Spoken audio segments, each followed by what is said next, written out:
இயேசுவின் ஜெப கோபுரம் ஊழியங்கள் வழங்கும்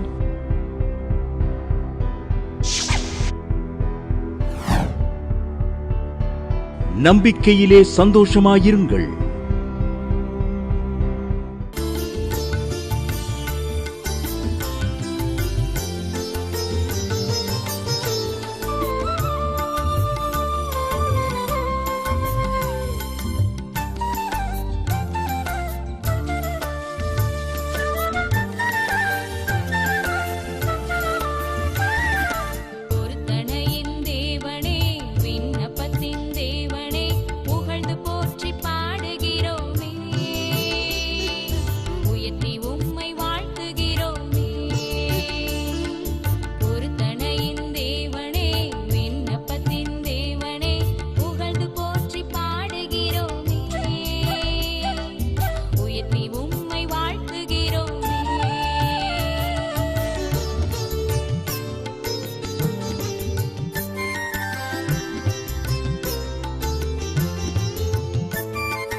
கிறிஸ்டி என்கிறவங்க திருநெல்வேலியிலேருந்து எழுதியிருக்காங்க. அவங்களுடைய பழைய வீடை விற்றுட்டு புது வீடு வாங்கன்னு அவங்க ஜெபம் பண்ணிக்கிட்டே இருந்தாங்களாம். ஒரு 5-6 வருஷமாக அதை வீடை விற்கவும் முடியல, புது வீடு வாங்கவும் முடியலையாம். இந்த ஜாய் டிவியில் ஞாயிற்றுக்கிழமை மாலை 7:30 மணிக்கு நம்பிக்கையிலே சந்தோஷமா இருங்க நிகழ்ச்சியை பார்த்துட்டு நான் மறுநாள் திங்கக்கிழமை ஞாயிற்றுக்கிழமை ப்ரோக்ராம் பார்த்துட்டு திங்கக்கிழமை நான் எலிசபெத் அம்மாவுக்கு ஃபோன் அடித்து ஜெபம் பண்ணேன். கர்த்தர் அற்புதமாக திடீர்னு ஒருத்தர் வந்தார், உங்கள் வீடு எனக்கு பிடிச்சிருக்குன்னு அட்வான்ஸ் போட்டார். ஒரே மாதத்தில் எங்களுக்கு புது வீடு கிடைக்கவும் பண்ணினார். நாங்கள் இப்போ புது வீட்டில் நல்லா சுகமாக இருக்கிறோம், பழைய வீடு விற்க பண்ணினார் அப்படின்னு சொல்லி சாட்சி எழுதியிருக்காங்க. கர்த்தருடைய நாமம் மகிமைப்படுவதாக. வானத்தை பூமி உண்டாக்கின கர்த்தராகிய இயேசு கிறிஸ்துவின் நாமத்தினால அன்பான வாழ்த்துக்களை தேவ சமூகத்திலிருந்து உங்களுக்கு கூறுகிறோம். அல்லேலூயா. ஒவ்வொரு ஞாயிறும் மாலை 7:30 மணிக்கு ஜாய் டிவியில் நம்பிக்கையிலே சந்தோஷமாக இருங்க நிகழ்ச்சி பார்க்க மறவாதிருங்கள். ஒவ்வொரு வேலைக்கிழமையும் இரவு 8 மணிக்கு ஜாய் டிவி யூடியூப்பில் துதி ஆராதனை இயேசுவின் ஜெபக்கோபுரம் வழங்கும் என்ற தலைப்பில் வரும் துதி ஆராதனை ஜெபம். அதை பார்க்க மறவாதிருங்கள். ஒவ்வொரு வெள்ளியும் காலையில் 8 மணிக்கு நம்பிக்கை டிவியில் நம்பிக்கையிலே சந்தோஷமாக இருங்கள் ஒளிபரப்பப்பட்டு வருகிறது. அதையும் பார்க்க மறவாதிருங்கள். இந்த ஊழியங்களுக்காக ஜெபம் பண்ணுங்கள். தேவனால் எல்லாம் கூட பத்திரிக்கை அநேகர் கேட்குறீங்க. பேப்பர் விலையெல்லாம் கூடன்னு நிறைய ரூபா வாங்குகிறாங்க. ஆனாலும் அதில் காணிக்க நாங்கள் போடுவதில்லை. ஆண்டவரே, இந்த கிட்டத்தட்ட 11வது வருஷத்துல இருந்து இந்த தேவனால் எல்லாம் கூட பத்திரிக்கை வெளியிடுகிறோம். அதுக்கு காணிக்க ஆண்டவர் போடக்கூடாதுன்னு சொன்னால போடலை. முழுக்க முழுக்க ஆண்டவரே சார்ந்து இந்த ஊழியம் நடக்கிறது. விசுவாசத்தில் தான் இந்த ஊழியம் நடக்கிறது. வேறு எந்த வருமானம் எங்களுக்கு கிடையாது. ஆண்டவர் உங்களை யார்கிட்ட பேசுகிறாரோ அவங்க காணிக்க கொடுக்குறாங்க. அதை வச்சு இந்த ஊழியம் நடக்கிறது. அதுதான் உண்மை. ஆகவே நீங்களும் இந்த ஊழியத்துக்காக தயவு செஞ்சு ஜெபம் பண்ணுங்கள். கர்த்தர் உங்களோடு பேசுவாரானால் உங்களுடைய பிறந்த நாளோ அல்லது வெட்டிங் டேவோ இல்லை ஒரு வீடு நீங்கள் கட்டி பிரதிஷ்டை பண்ணுறீங்க, இல்லை மொத்த அமௌண்ட் உங்களுக்கு அரியர் வருது, ஏதாவது நீங்கள் கர்த்தர் உங்களுக்கு ஒரு பெரிய நன்மை செஞ்சிருப்பாரானால் நீங்கள் ஒரு நன்றி காணிக்கையாக இந்த ஊழியத்துக்கு என்ன செய்யலாம், அனுப்பலாம். நீங்கள் எல்லோரும் ஒரு ப்ரோக்ராம் ஸ்பான்சர் பண்ண விரும்பினால் எங்களுக்கு நீங்கள் தாராளமாக எங்களோடு தொடர்பு கொள்ளலாம். கீழே நம்பர் இருக்குது, மூணு நம்பர் கொடுத்துருப்போம், ஃபோன் நம்பரு. அதில் தொடர்பு கொள்ளலாம். நீங்கள் டிவியில் உங்கள் பேரை போட்டோவை போடணும்னு சொன்னீங்கன்னா நாங்கள் அதை போடுறதுக்கு ரெடியாக இருக்கிறோம். சரியா? கர்த்தர் உங்களை ஆசீர்வதிப்பாராக. தலையை தாழ்த்தி ஜெபம் பண்ணுவோம். பரலோக பிதாவே, நாங்கள் சொத்தரிக்கிறோம், துதிக்கிறோம். ஆண்டவரே, நன்றி. இந்த தேவ செய்திக்கு விரோதமாக எழும்புகிற ஆயுதங்கள் இயேசு நாமத்தில் வாய்க்காமலே போவதாக. ஒரு அக்கா திக்கா ராபோ திஹேதி ஹபாபா லீபா ரபா. ஆக்சிடெண்ட்டில் காலில் ஒரு எலும்புகள் முறிஞ்சு சரியாக நடக்க முடியாமல் பார்த்துக்கிட்டு இருக்கீங்க. அல்ல லோய் அட்காதாக இருக்க உங்கள் கண் பார்வை மங்கிக்கிட்டே போகுது, பார்த்துக்கிட்டு இருக்கீங்க. கர்த்தர் காண்கிற கண்களையும் கேட்கிற காதுகளை உண்டாக்கினவர். அந்த கண்களுக்குள்ள தெய்வ வல்லமை இறங்குறது. அந்த மீன் செய்கள்கள் போல பவுலின் கண்களிலிருந்து விழுந்தது போல விழுகிறது. தெளிவான பார்வையை கர்த்தர் தருகிறார். அல்லேலூயா. கத்தே கராபா ஊராபா. ஊன்றுகோல் இல்லாமல் மற்றவருடைய உதவி இல்லாமல் நடப்பதற்கு கர்த்தர் உங்கள் கால்களை சிறப்படுத்துகிறார், பலப்படுத்துகிறார். காற்றில் பிரச்சனை பார்த்துக்கிட்டு இருக்கீங்க. அல்லேலூயா. இருதயத்தில் வாழ்வு அடைச்சிருக்கு. அல்லேலூயா. மெடிசன் எடுத்துக்கிட்டு இருக்கீங்க, ஸ்டெண்ட் வச்சுருக்கீங்க, சிலர் ஓப்பன் சர்ஜரி பண்ணியிருக்கீங்க. கர்த்தர் உங்கள் இருதயத்தை சிறப்படுத்துகிறார்.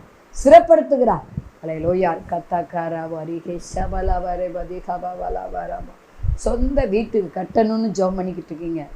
பல வருஷமாக ஜெபம் பண்ணுறீங்க, ஆனால் போதுமான வருமானம் இல்லை. கர்த்தர் சொல்லுகிறார், காற்றும் இல்லை மழையும் இல்லை, ஆனால் உங்கள் வாய்க்கால்கள் தண்ணீர் நிரப்பப்படும். தனிமையானவர்களுக்கு வீடு வாசலை ஏற்படுத்துகிறவர் உங்களுக்கு ஒரு வீடை கட்டி தருகிறேன்னு சொல்லுகிறார். அல்லேலூயா. கர்த்தருடைய ஆவியை அசைவாடுகிறார். இந்த வேத வசனத்துக்கு விரோதமாக எலும்புராயுத வாக்கியம் போட்டோம். வேத வசனம் 100 மடங்கு எங்கள் உள்ளங்களில் இதை கேட்குற ஒவ்வொரு உள்ளங்களையும் பார்க்குற உள்ளங்களையும் கிரியை செய்வதாக இயேசு நாமத்தில் பிதாவே, ஆமென். இந்த நாளில் எங்களோட செய்தியுடைய தலைப்பு, வானத்தையும் பூமியும் உண்டாக்கின கர்த்தரிடத்திலிருந்து எனக்கு ஒத்தாசை வரும்.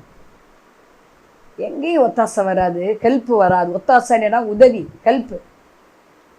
அநேகர் சொல்லுவாங்க, என்னை தூக்கி விடுறதுக்கு யாருமே இல்லை. என் கூட பிறந்தவங்க எல்லாம் நல்லா இருக்காங்க, என் கணவர் கூட பிறந்தவங்க எல்லாரும் நல்லா இருக்காங்க, ஆனால் செய்ய மாட்டாங்க. சிலர் சொல்லுவாங்க, அவங்க வீட்டுக்கு நான் போனால் தண்ணி கூட கேட்டு வாங்கி தான் குடிக்கணும் அப்படின்றாங்க. ஒரு பிரயோஜனம் இல்லை. வசதி வாய்ப்பு இருக்குது, எல்லாம் இருக்குது, கொஞ்சம் கொடுத்தாங்கன்னா நாங்கள் முன்னேறி வந்துடுவோம் அப்படிம்பாங்க. ஒன்று தெரிஞ்சுக்க, அவங்க கொடுத்தாங்கன்னா அவங்களுக்கு சொல்லி காமிப்பாங்க. ஆபிரகாமை போல ஒத்தாசைக்கு ஆண்டவரை நோக்கி பாருங்க. தாவீதை போல 121 சங்கீதம் 1-2 தாவீது ராஜா அதை எழுதுறார். அவர் என்ன சொல்றார்? எனக்கு ஒத்தாசை வரும் வருவனங்களுக்கு நேராக என் கண்களை ஏறெடுக்கிறேன்.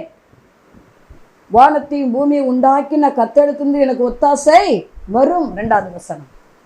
ஏன்? மாமனார் செல்வந்தர் தான், சம்மதம் பண்ணின மாமனார் சவுல். சவச இஸ்ரவேலுக்கும் ஒரு ராஜாவத்தான் இருந்தார்.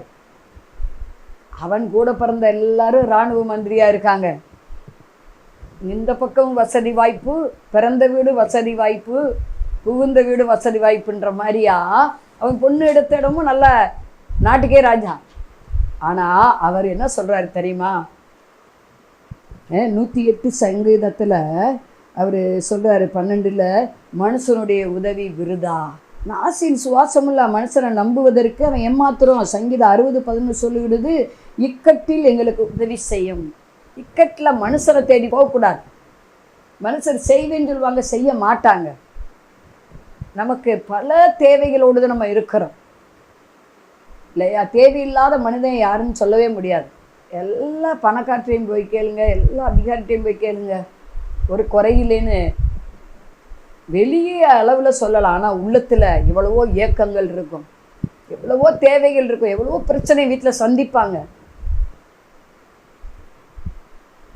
என் கணவர் இறந்தப்ப எனக்கு சரியாகவே தூக்கம் வரல. தூக்கம் வராததுனால என்ன, நான் அது இருதயம்லாம் படபடன்னு அப்படியே அடிச்சுட்டே இருந்துச்சு. பல்ஸு, இருதய துடிப்பு வேகமாக இருந்துச்சு.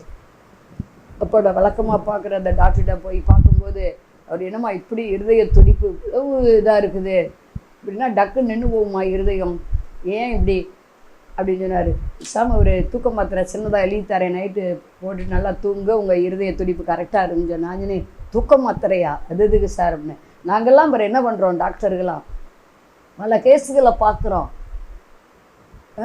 நாங்களாம் மாத்திரை போட்டுதாம்மா தூங்குறோம் அப்படின்னு அந்த ஒரு பெரிய டாக்டர் சொல்கிறார். ஆனால் வேதம் என்ன சொல்லுது, தமக்கு பிரியமானவனுக்கு சுகமான நித்திரையை தருகிறார் என்று பார்க்குறோம். ஆதாமுக்கு அயர்ந்த நித்திரையை கட்டளையிட்டார். நான் அந்த வசனத்தையே சொல்லி ஜெயிப்பதுண்டு. இதை கேட்டுக்கொண்டு இருக்கிற அருமையான சகோதரியே, தூக்கமாக இருந்தாலும் சரி, உங்கள் பொருளாதார தேவையாக இருந்தாலும் சரி, மனதளவில் நீங்கள் காயப்பட்டிருந்தாலும் சரி, எல்லாராலும் புறக்கணிக்கப்பட்டிருந்தாலும் சரி, சரீரத்தில் பலவீனம் தாக்கி கொண்டே இருந்தாலும் சரி, உங்களை செய்வனை வச்சுக்கிட்டே இருக்காங்கன்னு நீங்கள் ஃபீல் பண்ணாலும் சரி, நீங்கள் முன்னேறவே முடியலை, வேலை பார்க்குற இடத்துல உங்களுக்கு வர வேண்டிய ப்ரொமோஷன் பணத்தை கொடுத்து மற்றவங்க வாங்கியிருக்கலாம், ஒருவேளை உங்களுக்கு உதவி செய்கிறதுக்கு ஆள் இல்லாமல் இருக்கலாம், வியாபாரத்தில் போட்டி இருக்கலாம், ஊழியத்தில் போட்டி இருக்கலாம், உங்கள் சபைக்கு வர்ற ஆத்துமாக்களை மற்ற சபைக்கு கூட்டிகிட்டு போயிடலாம். ஒருவேளை எது எப்படி இருந்தாலும் உங்கள் பிரயாசத்துக்கு பலன் உண்டு. உங்களுக்கு எல்லா காரியத்திலையும் ஒத்தாசை வானத்தின் உண்டாக்கின கத்தெடுத்துதான் வரும். ஆண்டவர் அனுமதியாமல் நம்ம வாழ்க்கையில் எதுவும் நடக்காது. நம்ம தலையில் உள்ள எல்லா முடியும் கத்தர் எண்ணி வைத்திருக்கிறார். அது சத்துரு போராட்டமாக இருந்தாலும் சரி, சாத்தான் போராட்டமாக இருந்தாலும் சரி, சரீர பலவீனங்கள் வியாதியாக இருந்தாலும் சரி, இல்லை எக்கனாமிக் ப்ராப்ளமாக இருந்தாலும் சரி, உங்கள் மன ஏக்கமாக இருந்தாலும் சரி, உங்கள் பெருமூச்சாக இருந்தாலும் சரி, எல்லாம் கத்தர் பார்த்து கொண்டு தான் இருக்கிறார். உங்கள் கூக்குரல் ஆண்டவர் கேட்கிறார். உங்கள் ஏக்க பெருமூச்சு தேவ சன்னிதானத்தில் எட்டி இருக்கிறது. உங்களுக்கு உதவி மனுஷன்ட்டு வராதுங்க, பார்க்குற இந்த உலகத்திலிருந்து வராது, சாத்தான்ட்டு வராது. சாத்தான் நன்மை செய்கிற மாதிரி செஞ்சுட்டு கவுத்தி விட்டுருவான். மனிதர்களும் அதே தான். அதே ஆண்டவர் சொன்னார், நாசில் சுவாசம் உள்ள எந்த மனுஷனை நீயே நம்பாதேங்கிறார். மனுஷரை நம்பி ஏமாந்தவங்க நிறையா இருக்கிறாங்க. எனக்கு இந்த டிவி நிகழ்ச்சியை பார்த்துட்டு போன்கள் நிறையா வரும். கூட பிறந்தவங்களே ஏமாற்றப்பட்டிருப்பாங்க, பிள்ளை பெற்றோரை ஏமாற்றிருக்காங்க, பெற்றோர் பிள்ளைகளை ஏமாத்துறாங்க, இப்படி நிறையா நடக்குது. ஆனால் தாவீது ராஜா 121 சங்கீதம் 1-2 சொன்னது போல, எனக்கு ஒத்தாசை வரும் பர்வதங்களுக்கு நேராக என் கண்களை ஏறெடுக்கிறேன். சரிங்களா? பரத்தில் இருந்து எனக்கு ஒத்தாசை வரும்னு சொல்கிறாரு. அந்த ராஜாவுக்கே எந்த உதவி இந்த பூமியில் இல்லை என்றால் நீங்களானு ஏமாத்துறோம். அவருக்கே ஒத்தாசை பரத்தில் இருந்தா வந்திருக்கு. அப்போ உங்களுக்கு எனக்கும் பரத்தில் இருந்து தான் ஒத்தாசை வரும். எல்லாவற்றிற்கும் ஆண்டவரை நோக்கி பாருங்க. ஆண்டவர் எனக்கு அழகான ஒரு பாட்டு கொடுத்தார். அடுத்த கேசட்டில் கத்திரி சுத்தமானால் போடணும். என் கண்கள் உம்மை நோக்கி பார்க்குது, என் கைகள் உம்மை நோக்கி விரிக்கிறது, என் காதுகள் உங்களுடைய சத்தம் கேட்குது, என் கால்கள் உங்களுடைய வழியில் நடக்குதுன்னு அருமையான ஒரு பாடலை கொடுத்தார்.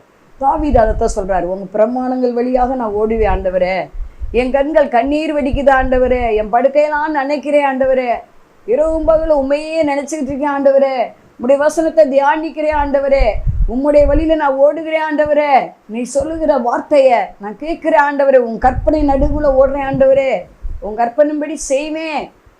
ஆண்டவர் தாவீதுக்கு சொன்னார், நீ என்னுடைய கற்பனையின்படி நடந்தா உன்னை நான் சமஸ்த இஸ்ரவேலுக்கு ராஜாவை மாற்றி எல்லாம் ஆசீர்வதிப்பேன்னு சொன்ன ஆண்டவர், ஓம் மகன் ஓம் பிள்ளைகள் கர்த்தருடைய வழியில் நடந்தார், உன்னுடைய சிங்காசனத்தை உன்னுடைய ஆளியை அவர்களுக்கு நான் என்ன செய்வேன், தருவேன்னு சொல்றார்.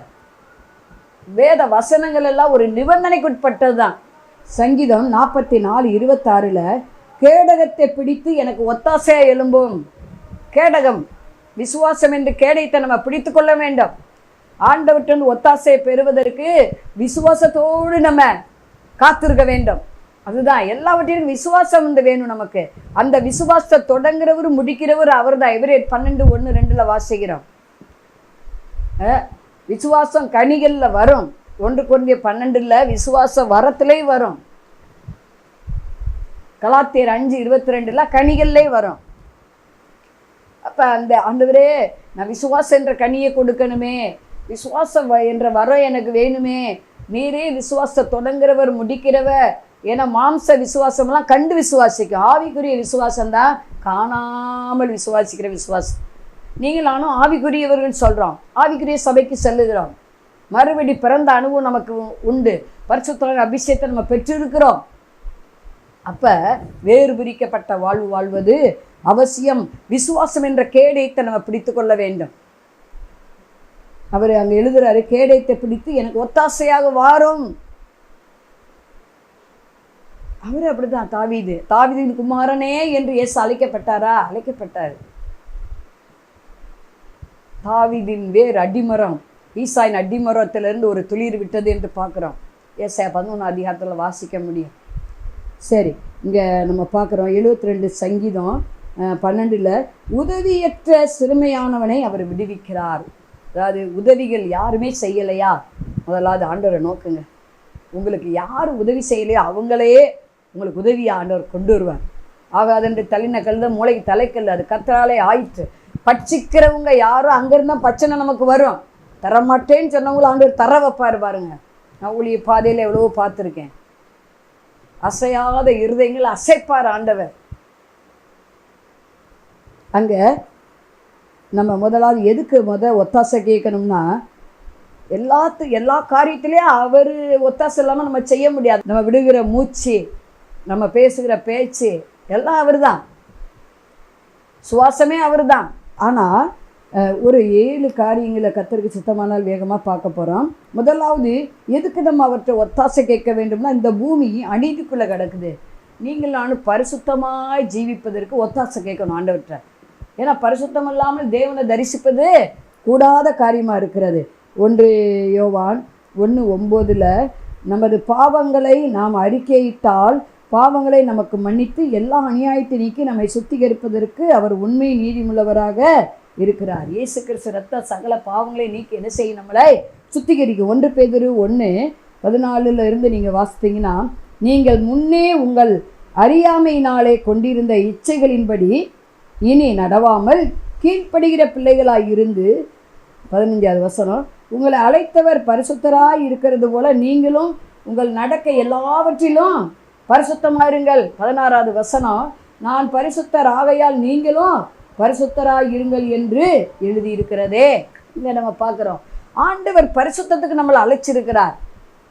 இயேசு கிறிஸ்து ரத்தம் தான் நம்மளை பரிசுத்தமாக்கும், அவருடைய ஆவிதான் நம்மளை பரிசுத்தமாக்கும், அவருடைய வசனம்தான் நம்மளை பரிசுத்தமாக்கும், அவருடைய நாமந்தான் பரிசுத்தமாக்கும். வேற எதுவும் பரிசுத்தப்படுத்த முடியாது. ஆண்டவரே, நான் ஒவ்வொரு நாளும் நேற்றுக்கு இன்றைக்கு பரிசுத்தத்தில் நான் முன்னேறணும், நீதியில் முன்னேறணும்.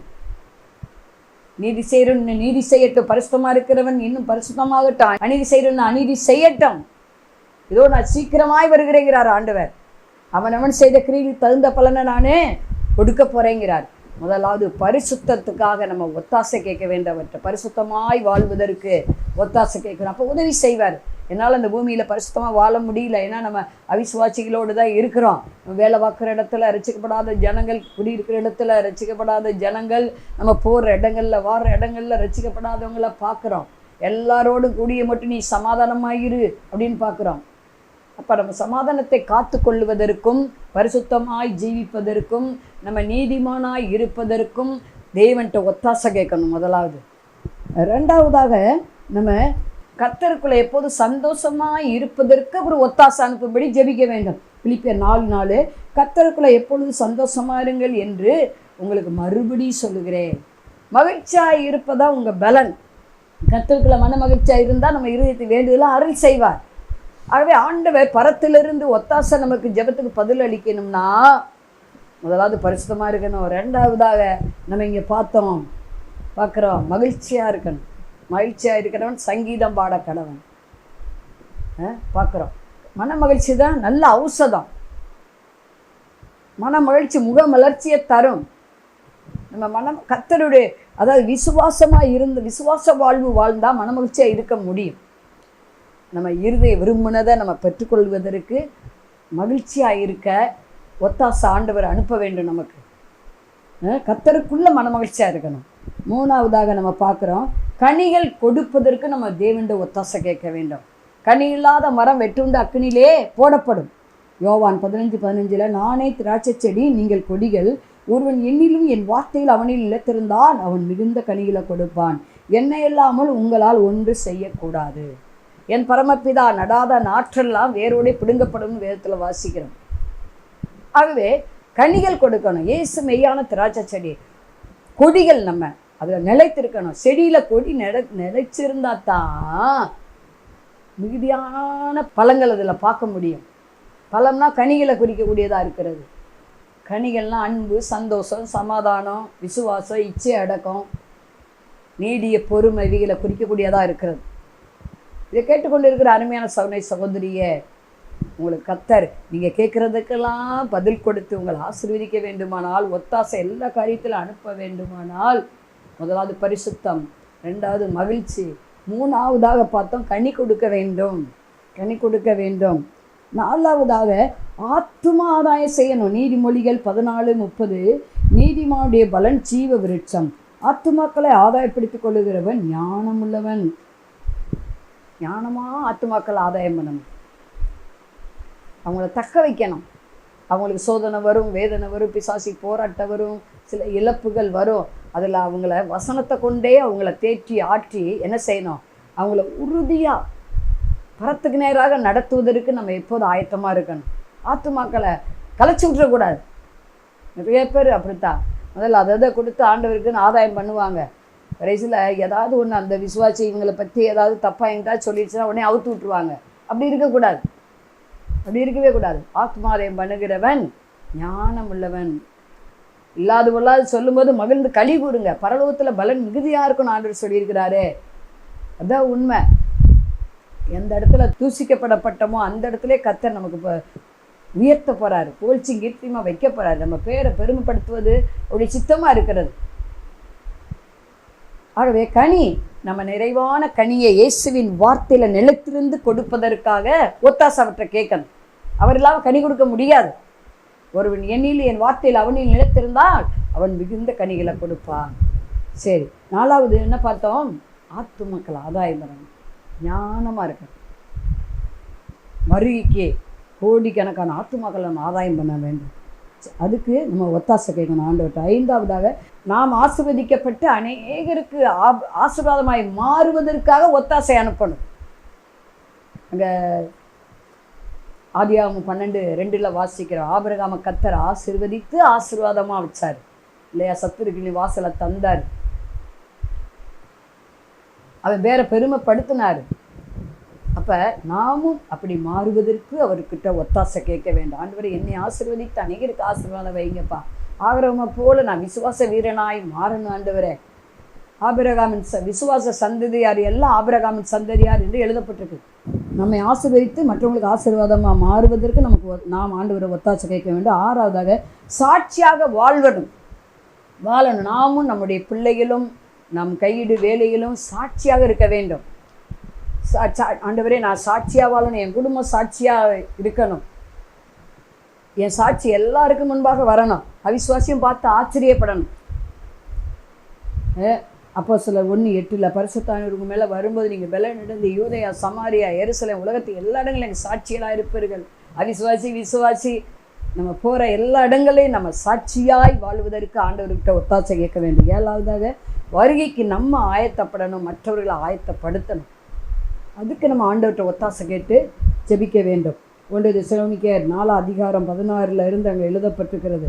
கர்த்தர் தாமே ஆரவாரத்தோடும் பிரதான தூதருடைய சத்தத்தோடும் வானத்தில் வரப்போகிறார். உயிரோடு இருக்கிற நாம் இமைப்பொழுது மறுரூபமாகி ஆண்டுடைய வரிக்கு ஆயத்தமாகும். நேகர் ஆயத்தப்படுத்தும் நம்ம ஆயத்தமானோம். நாமும் நம்ம குடும்பமும் பிள்ளைகளும் எதுக்கோ ஜெபிக்கிறீங்க. வரிக்கு நானும் என் பிள்ளைகளும் என் சந்ததி ஆயத்தமாகணும். ஆண்டவரே, எனக்கு தெரிஞ்ச இவங்கெல்லாம் ஆயத்தமாகணும். என்ன நான் சுவிசேஷம் அறிவிக்கிற எல்லாரும் வரிக்கு ஆயத்தமாகணும். ஆண்டவரே ஜெபிக்கிறோமா? 7வதாக நம்ம ஆயத்தப்படணும், மற்றவர்கள் ஆயத்தப்படுத்தணும். இதுக்கு ஒத்தாசை ஆண்டவர்கிட்ட கேட்கணும். தலை தாழ்த்தி ஜெபணும். பரலோக பிதாவே, உம்மை சொத்தரிக்கிற எதுக்கெதுக்கெல்லாம் ஒத்தாசை அனுப்ப வேண்டும் என்று சொல்லி வேதத்தில் தியானிக்க உதவி செய்கிறேன். தாவீதுராஜா சொல்கிறாரு, வானத்தை பூமி உண்டாக்கின கர்த்தரிடத்துல எனக்கு ஒத்தாசை வரும். காத்தாக முதலாவது பரிசுத்தமாய் வாழ்வதற்கு எங்கள் ஒவ்வொருவருக்கும் ஒத்தாசை அனுப்புங்கப்பா. உமக்குள்ள மனமகிழ்ச்சியாக இருப்பதற்கு ஒத்தாசை அனுப்புங்கப்பா. ஆத்துமாக்கள் ஆதாயம் பண்ணுவதற்கு ஒத்தாசை அனுப்புங்கப்பா.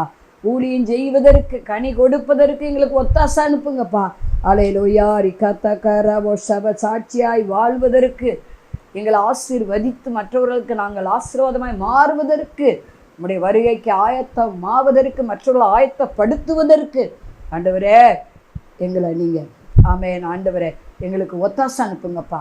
ஓராகாதி கதா கதாங்க ஓராபாதி கலாராபாரிகே ஓராபா லபரபா. பழைய வீடாக இருக்குது, அதை புதுப்பிக்கணும். அதுக்காக ஜெபம் பண்ணிக்கிட்டு இருக்கீங்க. அதன் தேவைகள் அதிகமாக இருக்குது.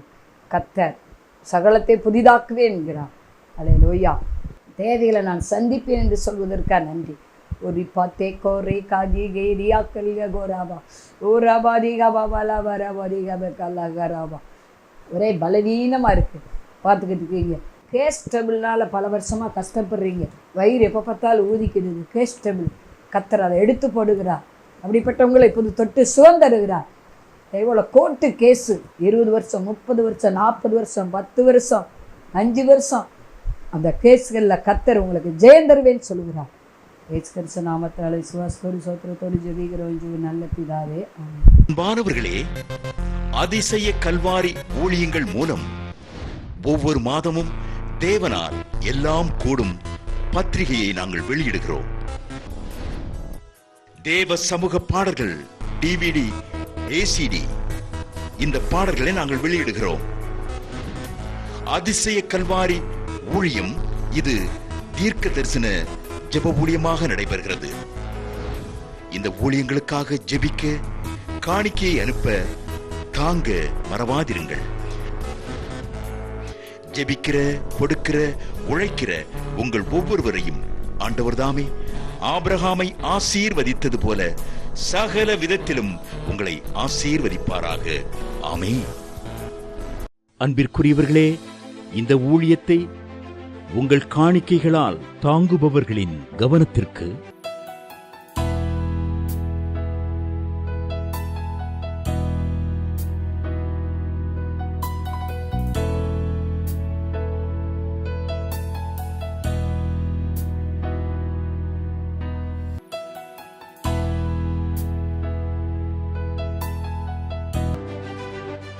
எங்களது முகவரி சகோதரி எலிசபெத் சுந்தர்ராஜன், எண் 27, பொதிகை தெரு, குழந்தைச்சாமி நகர், வண்டியூர், மதுரை 20.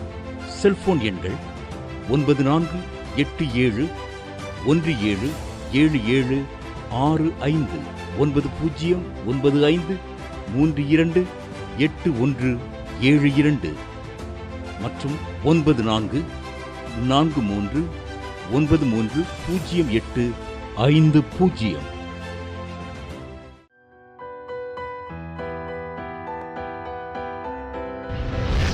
கர்த்தர் உங்களை ஆசீர்வதிப்பாராக.